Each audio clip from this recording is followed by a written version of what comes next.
Hello, fabulous friends and fans. Welcome to this special series of videos on natal planets conjunct the nodes and transiting planets conjunct the nodes. Originally, when I created these videos, they ended up being over an hour long, where I went through the sky and talked about each of the planets. Now, what I've done is I've edited these videos down so that you can get right to the information that you want. Look at the exact planet that you want. I want to thank you so much for watching, and thank you especially for the suggestions that you guys give me on the videos that you want to see in the YouTube comments, on Facebook, Twitter, Google+, and of course my website, nadiyashah.com. Please do keep those questions, suggestions, interactions, and positive energy coming.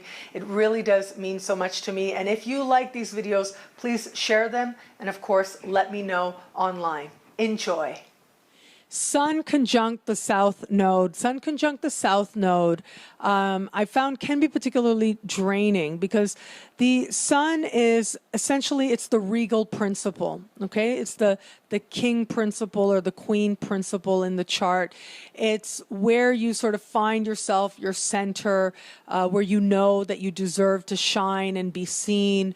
It's where you stand in your own royalty as well. And it's something actually I find with the Sun that you step into more and more over the course of your life. So to me, the Sun sign represents more about what you're here to embody more and more over the course of your life, especially the higher and higher attributes more and more as you progress through the course of your life.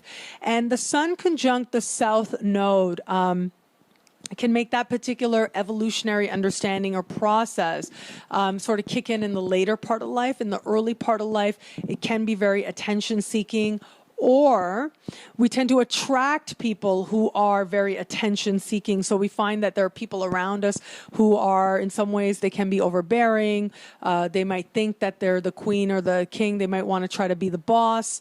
And this can be bosses who maybe are not the most enlightened people to be around.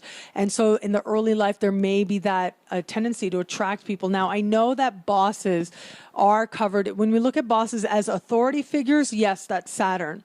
However, when we look at just people who like to have the attention, people who like to feel that they have sort of a special status, if you will, that can be Sun conjunct the South Node, okay? So just be mindful of that. But again, if you think about the solar archetype, they tend to be very bright, very big, very regal types of personalities that we attract in the early part of life. Or we try to bring forward those qualities in ourselves in the early part of life where we want people to see us, right? There's a strong need for attention as well where the Sun is concerned. When the Sun is conjunct the North Node, I mean, this is such a interesting and good placement, actually, I think, because it's like the soul understands on a deep level that not only is stepping into that center, into that light where you find yourself, but it's also where you help yourself move towards greater love and greater wisdom. It's also where you step into sort of the evolutionary pull, and you honor the purpose of the incarnation at the same time. So when I see something like that, my immediate reaction is this soul knows what it's here to do. That's what I see first and foremost when I see Sun conjunct the North Node. This soul knows what it is that it's here to do.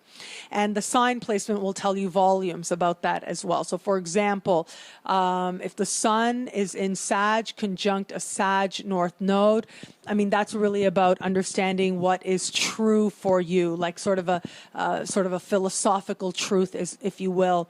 And that tends to manifest, what I found with that, it tends to manifest whether it's an actual formal type of study in a higher education, or it's sort of a personal quest for truth and philosophy. It tends to manifest in terms of a person who really comes to understand philosophies and ideas and religions even very deeply. So that's one example if that Sun and North Node are in Sag.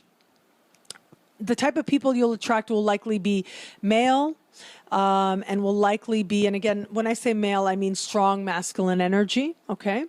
And these are people who may be, again, in a position of some authority, or at least carry themselves as if they have some authority.